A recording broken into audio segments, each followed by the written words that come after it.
You ask Tiger to solve. This deals with linear equations with one unknown. The final result is w equals 8. Let's solve it step by step. Simplify the expression. Group like terms. Simplify the arithmetic. Group all constants on the right side of the equation. Subtract 10 from both sides. Simplify the arithmetic.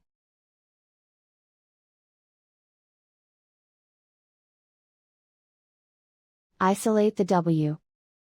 Divide both sides by -6. Cancel out the negatives. Simplify the fraction. Cancel out the negatives. Find the greatest common factor of the numerator and denominator. Factor out and cancel the greatest common factor.